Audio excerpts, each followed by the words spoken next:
الحمد لله نحمده ونستعينه ونستغفره ونؤمن به ونتوكل عليه ونعوذ بالله من شرور أنفسنا ومن سيئات أعمالنا من يهده الله فلا مضل له ومن يضلله فلا هادي له ونشهد أن لا إله إلا الله وحده لا شريك له ونشهد أن سيدنا وسندنا ومولانا محمدا عبده ورسوله أرسله بالحق بشيرا ونذيرا وداعيا إلى الله بإذنه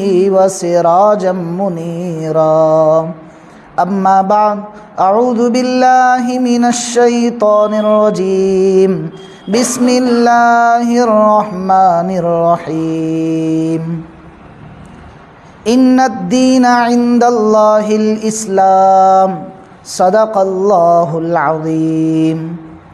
محترم عزیز بزرگ اور دوستو، اللہ رب العزت کا بے انتہا فضل اور اس کا کرم ہوا کہ اللہ رب العزت نے ہم سب کو ایک بہت ہی عظیم اور بابرکت عبادت کی ادائیگی کی ہمیں توفیق عطا فرمائی۔ عزیز بزرگ اور دوستو، اس دنیا میں رہنے والے لوگ مختلف ہوتے ہیں۔ کسی کی زبان الگ ہوتی ہے، کسی کا رنگ الگ ہوتا ہے، تو کسی کے سوچنے کا سمجھنے کا انداز الگ الگ ہوتا ہے۔ اسی طریقے سے دنیا میں مختلف برادری، مختلف خاندان اور مختلف مذاہب بھی رہتے ہیں۔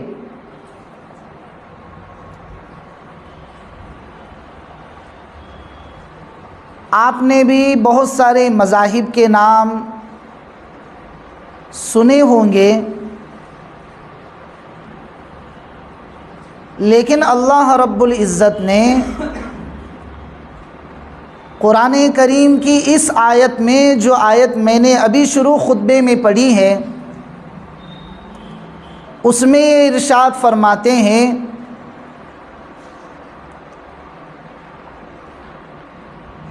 کہ اللہ رب العزت نے جس کو پسند کیا اور جسے دین بنا کر اس امت کو عطا فرمایا اور جس دین پر اپنی محبت کا اظہار فرمایا اور جس دین کو فاؤنڈیشن بنا کر، بنیاد بنا کر اللہ رب العزت نے جنت کے اور جہنم کے وعدے بھی فرمائے اور ثواب کا ملنا اور ثواب کا نہ ملنا یہ بھی فرمایا، یہ ساری کی ساری باتیں اور ساری کے سارے وعدے جو ہیں وہ اسی دین اسلام کی بنیاد پر اللہ نے دیا ہے۔ یہیں سے ایک مسئلہ مستنبط ہوتا ہے، سمجھ میں آتا ہے کہ رمضان المبارک میں مسلمان بھی خیر خیرات کرتے ہیں، صدقات نکالتے ہیں، زکوٰۃ نکالتے ہیں، لیکن اس مسلمان کا ایک دوست بھی ہے جو غیر مسلم ہے، جو اللہ پر ایک ہونے کا عقیدہ نہیں رکھتا، محمد الرسول اللہ صلی اللہ علیہ وسلم کو آخری نبی نہیں مانتا، لیکن وہ بھی روزہ رکھتا ہے، وہ بھی زکوٰۃ نکالتا ہے، وہ بھی نفل روزے رکھتا ہے، نفل صدقات کرتا ہے، تو کیا دونوں کا حکم ایک ہی ہے یا الگ الگ ہے؟ مجھے آپ کے سامنے یہ بات عرض کرنی ہے کہ جو فرق ہوتا ہے وہ دین ہی کی بنیاد پر ہوتا ہے،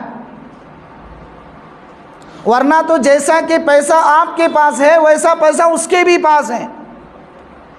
جیسے کھیتوں کے اناج پر شریعت مطہرہ نے عشر عشیر کا مطالبہ کیا، تو ویسا کھیت اس کے پاس بھی ہے، وہ بھی اپنا عشر عشیر نکالتا ہے۔ لیکن عزیز بزرگ اور دوستوں، اسلام کی بنیاد پر، دین کی بنیاد پر دونوں کے احکام الگ الگ ہوتے ہیں۔ ایک کو یہ کہا گیا کہ تجھے دنیا میں بھی دیا جائے گا اور آخرت میں بھی دیا جائے گا، اور ایک کو یہ کہا گیا کہ تجھے تیرے ان نوافل کے اور نیک کاموں کا بدلہ صرف دنیا میں ملے گا، آخرت میں نہیں ملے گا۔ وجہ کیا ہے؟ وجہ یہی ہے کہ اس میں جو چیزیں فرق کرتی ہیں وہ اسلام کی دولت ہے جو اللہ نے ہم مسلمانوں کو عطا فرمایا، اور ہم سب کا نام مسلمان رکھنے والے ہمارے جد امجد حضرت ابراہیم علیہ السلام ہیں، جنہوں نے ہمیں یہ پکار کر لقب رکھا هو سماکم المسلمین من قبل، ایسا نام پسند کیا، ایسا دین پسند کیا جو اس سے پہلے کسی کو نہیں دیا، کسی قوم کو نہیں، کسی برادری کو نہیں، کسی فرد کو نہیں، صرف اور صرف اس امت کے لیے اللہ رب العزت نے دین اسلام کو پسند کیا اور یہ نام رکھ دیا۔ تو آپ اندازہ لگا سکتے ہیں کہ اللہ رب العزت نے کتنا پاک اور پوتر دین دیا ہے۔ اسی دین کو پھیلانے کے لیے، اس کو دوسروں تک پہنچانے کے لیے بڑی بڑی قربانیاں ہر زمانے میں دیتے رہے، یہاں تک کہ دنیا میں سب سے کریم طبقہ، دنیا کا سب سے پاک اور پوتر طبقہ وہ حضرات انبیاء علیہم الصلاۃ والتسلیم ہیں۔ اللہ رب العزت نے اس دین کی بقا کے لیے ان کی قربانیاں پیش کرائیں، لیکن دین کو مٹنا پسند نہیں فرمایا۔ کسی نبی کو آرے سے کاٹا گیا، کسی نبی کو زمین میں دسایا گیا، کسی نبی کو آگ پر سلایا گیا، کسی نبی کے بیوی اور بچوں کو بچھڑایا گیا، اور میرے اور آپ کے آقا حضرت محمد صلی اللہ علیہ وسلم کہ جن کی قربانی کی سطح سب سے اعلیٰ، اور ان کے ذات سے قربانیاں لی گئیں کہ دو بیٹیوں کا طلاق ہو رہا ہے، گھر سے چچا باہر نکال رہا ہے اور خاندان والے ساتھ چھوڑ رہے ہیں، لیکن یہ ساری قربانیاں پسند کی، لیکن دین کو مٹانا پسند نہیں کیا۔ یہی دین جو آج ہم تک پہنچا ہوا ہے۔ عزیز بزرگ اور دوستوں، جب چاہت دونوں طرف ہوتی ہے، طلب جب دونوں طرف ہوتی ہے تو اللہ رب العزت نواز دیتے ہیں، اور جہاں طلب صرف ایک طرف ہے اور دوسری طرف نہیں تو وہاں اللہ رب العزت دی ہوئی چیزوں کو بھی چھین لیتے ہیں۔ آپ نے زمانہ ماضی میں سوشل میڈیا پر ایک چیز دیکھی ہوگی، ساؤتھ افریقہ کا ایک پادری ہے جو اپنی 60 سال کی عمر تک دین یہودیت کے پرچار میں رہا، اسی کی تعلیم دیتا رہا، لوگوں کو یہودی بناتا رہا، ان کو اسلام میں یہودیت کے اندر داخل کراتا رہا، 60 سال تک محنت کی۔ لیکن عزیز بزرگ اور دوستوں، کہتے ہیں کہ اسلام کی فطرت میں اللہ نے لچک رکھی۔ کیا رکھی ہے بھائی؟ لچک رکھی ہے، ایسی لچک رکھی ہے کہ جتنی اس کو دبانے کی کوشش دنیا میں کی جاتی رہے گی، اتنا یہ دین اور یہ اسلام لوگوں کے تک پھیلتا رہے گا، پہنچتا رہے گا۔ اس پادری نے 60 سال تک محنت کی، اس پر ریسرچ کی، اسلام کے متعلق پڑھتا رہا، قرآن کے تراجم پڑھے، تشریحات پڑھی، اس کی تفسیریں پڑھی، سب نمونے سے اسلام کو مٹانے کی اور اس کی شبیہ کو خراب کر کے لوگوں کے سامنے پیش کرنے کی کوشش کی، لیکن ایک آیت نے اس کی زندگی بدل دی اور اس نے بھی اس سال حج کا فریضہ ادا کر لیا۔ یہ ہے اسلام کی لچک۔ اگر ہمارے اندر اسلام کے احکامات، دین کے واجبات، دین کے فرائض، ان کے ادا کرنے کی اگر کوئی طلب نہیں، شریعت کے فرائض کو پورا کرنے کی اگر کوئی خواہش نہیں، تو کوئی زور زبردستی نہیں ہے دین میں۔ اللہ رب العزت نے سورہ بقرہ کی آخری آیتوں میں یہ کہا ہے لا یکلف اللہ نفسا الا وسعها، ہمارا دین اتنا سستا نہیں ہے کہ تم چاہو نہ اور پھر بھی ہم آپ پر زبردستی اس کو ٹھوس دیں۔ تم نہیں کرو گے، اس طرح کی پادریوں کو میں کھڑا کروں گا اور ان کے ذریعے سے اپنی دین کی خدمت لیتا رہوں گا۔ عزیز بزرگ اور دوستوں، آج امت کا ایک طبقہ وہ ہے جو جان بوجھ کر فرائض چھوڑتا ہے، معلوم ہے کہ فرض کے چھوڑنے پر گناہ کبیرہ ہوگا لیکن جان بوجھ کر فرض چھوڑتا ہے۔ اس امت کے طبقے کو یہ معلوم ہے کہ زکوٰۃ کے نہ ادا کرنے کی وجہ سے مجھ پر دنیا میں بھی پھٹکار پڑے گی اور آخرت میں بھی مجھے اس کی سزا ملے گی، لیکن جان بوجھ کر نہیں دیتے، کہتے ہیں کہ مال میرا ہے۔ امت کا آج ایک طبقہ وہ ملتا ہے کہ جن کو معلوم ہے کہ جمعہ کی نماز ان کے ذمہ فرض ہے، پھر بھی جان بوجھ کر ان کے دکان کے شٹر بند نہیں ہوتے۔ امت کا آج وہ طبقہ موجود ہے جن کے کانوں میں اذان کی آواز پہنچتی ہے، انہیں معلوم ہوتا ہے کہ آج جمعہ ہے، جمعہ کی اذان کانوں میں پہنچی ہے، پھر بھی وہ اپنے شٹر، اپنے کاروبار، اپنی تجارت کو بند نہیں کرتے ہیں، کہتے ہیں کہ آخری صف میں جا کر مل لیں گے۔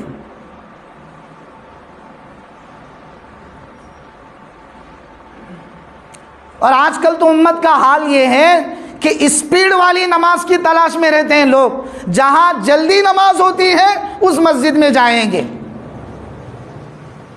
جہاں نہ فرائض کا خیال، نہ واجبات کے ادائیگی کا خیال، نہ سنتوں کا خیال، نہ جمعہ کی اہمیت کا خیال۔ اگر آج یہ حال ہے تو آنے والی نسلوں کو کیا حال رہے گا؟ عزیز بزرگ اور دوستوں، جہاں طالب اور مطلوب میں چاہت ہوتی ہیں تو اللہ تبارک و تعالیٰ اور نوازتے ہیں۔ اگر ہم فرائض کی ادائیگی کی فکر کریں گے تو اللہ تبارک و تعالیٰ سنتوں کی ادائیگی کی توفیق دے دیتے۔ اگر ہم واجبات کی ادائیگی کی فکر کریں گے تو اللہ تبارک و تعالیٰ جو نوافل ہیں، جو مسنون اذکار اور اعمال ہیں، ان کی ادائیگی کی اللہ دل میں چاہت پیدا کرتے۔ بہت بڑی دولت عزیز بزرگ اور دوستوں اللہ رب العزت نے اس دین متین کی اور دین مبین کی اللہ نے ہمیں عطا فرمائی، لیکن ضرورت ہے ہم قدر کرنے والے بنیں۔ ضرورت ہے ایسی چیزوں کو سینے سے لگا کر اس اسلام کی اور اس دین کی قدر کریں، تاکہ آج جو ہم مسلمان داڑھی جھبے والے نظر آتے ہیں، پہلی صف میں ہماری نمازیں ہوتی ہیں، یہ چیزیں ہماری نسلوں میں منتقل ہو اور وہ بھی نمازوں کی ادائیگی کیا کرنے والے بن جائے۔ آج اللہ ہم سب کی حفاظت فرمائے۔ اتنی مال کی طلب اور اتنی خواہش پرستی امت میں عام ہو گئی ہے کہ عزیز بزرگ اور دوستوں، پہلے گھروں میں ہم دیکھتے تھے، ہم نے اپنے بڑوں کو، بزرگوں کو، بوڑھی خاتونوں کو دیکھا ہے کہ سورۃ الکہف کا کبھی معمول چھوٹتا نہیں تھا جمعہ میں، اور آج اتنا بڑا مجمع یہاں بیٹھا ہوا ہے۔ عزیز بزرگ اور دوستوں، ڈھونڈنے سے نکلیں گے،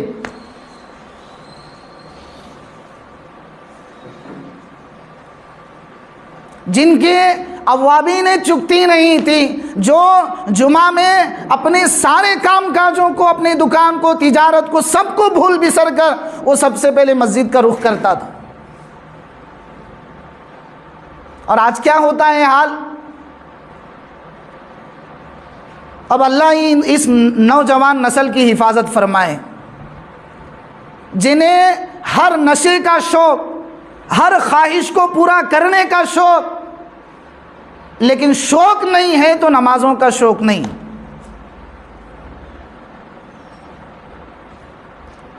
ابھی میں ایک دو دن پہلے ایک ریسرچ پڑھ رہا تھا گوگل پر، یہ جو مغربی ممالک ہیں ان میں ایک ہوا چلی ہوئی ہے کہ ہمیں ہماری آزادی کا حق دیا جائے۔ کیا مانگ رہے ہیں بھائی؟ وہ کیا مانگ رہے ہیں؟ ہمیں ہماری آزادی کا حق دیا جائے، اور ضرورت بھی ہے کہ جس ملک میں رہتے ہیں، جہاں رہتے ہیں، وہاں اپنا رائٹ ہوتا ہے، اپنا حق ہوتا ہے کہ ہم اس کو کیا کریں، اپنی آزادی حاصل کریں۔ بات تو ٹھیک ہے، لیکن وہ کس کی آزادی مانگ رہے ہیں؟ وہ آزادی مانگ رہے ہیں کتا بن کر گھومنے کی آزادی۔ کیسی بھائی؟ آپ کو بھی تعجب ہوگا نا۔ میں نے بھی ایک سوشل میڈیا پر اسی ٹاپک پر ایک کلپ میں نے بھی اپلوڈ کیا، تو ایک لکھنے والے نے صاحب لکھا مجھے نیچے، یہ تو کچھ نہیں ہے، ابھی بہت کچھ چل رہا ہے جہاں پر کوئی نیوز والا ان چیزوں کو نہیں دکھاتا ہے۔ کیا لوگ کس کی آزادی مانگ رہے ہیں بھئی؟ کس کی آزادی مانگ رہے ہیں؟ یہ جو جانور ہے، اس گندے جانور کی شکل ہم اختیار کریں گے، ہمیں رائٹ دیا جائے، اور باقاعدہ اس کے لانگ مارچ نکل رہے ہیں، ریلیاں نکال رہے ہیں۔ اور مجھے یہ تعجب سب سے بڑی چیز پر یہ ہوا کہ اس کے باقاعدہ ٹریننگ کورس اور اس کے باقاعدہ سکھانے کے اسکول بھی کھلے ہوئے ہیں، باقاعدہ اسکولوں میں اس کی ٹریننگ دی جا رہی ہے لوگوں کو۔ کیسے ٹریننگ؟ کہ بھئی اس کتے کی صفات کیسی ہوتی ہیں، یہ کھاتا کیسے ہے، سوتا کیسے ہے، اور اسی طریقے سے مالک کے سامنے دم کیسے ہلاتا ہے، اور پیشاب بیٹھتا ہے تو کیسی اس کی شکل ہوتی ہے، اس کی کیسے اداکاری اور ایکٹنگ ہوتی ہے، یہ سکھایا جا رہا ہے۔ اور زیادہ تعجب اس بات پر یہ ہوا، وہ ریسرچ دیکھنے کے بعد، پڑھنے کے بعد، کہ اس میں باقاعدہ بڑی بڑی کروڑوں روپیوں کی فیس دے کر لوگ سیکھ رہے ہیں، اور پلاسٹک سرجری کر کے اس جانور کی شکل اپنی شکل بنا لے رہے ہیں۔ حیرت ہو رہی نا کیا دنیا میں چل رہا ہے؟ کیوں؟ کوئی دین نہیں ہے ان کے پاس، کوئی سچائی کی تعلیم دینے والی یہ کتابی مقدس نہیں ہے ان کے پاس۔ جو تورات تھی وہ منحرف ہو گئی، ان کے علماء نے ان کی آیتوں کو چھپا چھپا کر، مطلب کی آیتوں کو بیان کر کر کے اس کو ان لوگوں کو اس پوزیشن میں لا کر کھڑا کر دیا۔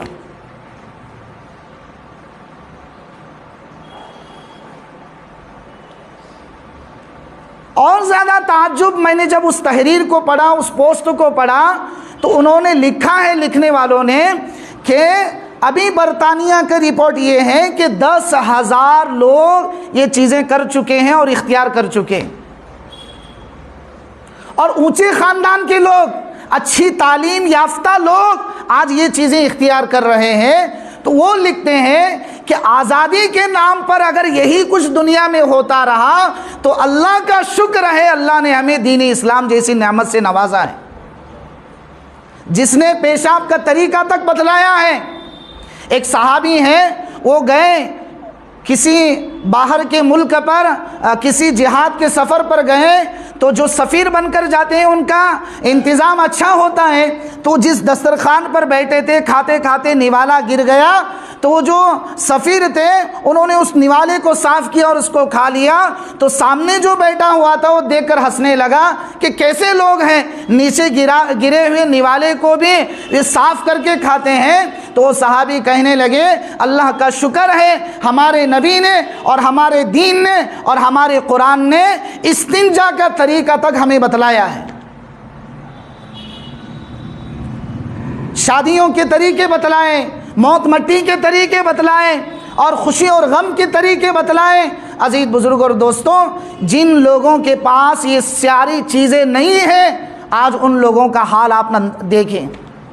یہ ہفتے کی بات ہے، لوگ کیا کر رہے ہیں؟ پلاسٹک سرجری بنا کر کتے کی شکل بنا رہے ہیں، اس کی جیسی چلنے کی ایکٹنگ سیکھ رہے ہیں۔ تو عزیز بزرگ اور دوستوں، آپ کے سامنے یہ باتیں رکھنے کا مقصد اور منشا یہ ہے کہ اللہ نے جو دین ہمیں دیا ہے، جو اسلام کی دولت ہمیں عطا فرمائی ہے، اس کی ہم قدر کرنے والے بنیں، اس کو سینے سے لگائیں، بچوں کے اندر اہمیت ڈالیں، نوجوانوں کے اندر قرآن کی عظمت کو، نماز کی عظمت کو، جمعہ کی نماز کی عظمت کو سمجھائیں۔ تاکہ جو دین آج مغربی ممالک دیکھ رہے ہیں، جو حالات وہ ممالک دیکھ رہے ہیں، وہ حالات آج ہمارے ملک میں نہ آئے۔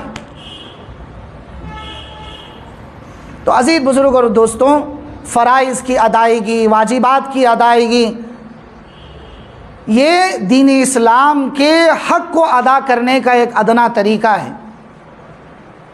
نمازوں کو وقت پر پڑھیں، بڑوں کی عظمت سکھائیں، علماء کی قدر سیکھیں، خود سیکھیں، سکھائیں دوسروں کو، ورنہ آج جو ان ممالک کے حالات ہیں، کوئی پرسان حال نہیں، کوئی بولنے والا نہیں، اور وہ اس کو کیا سمجھ رہے ہیں لوگ؟ ہماری آزادی ہے، ہمارا حق ہے، ہم جو چاہے کر سکتے ہیں۔ دیکھیے آج کیا حالات ہیں۔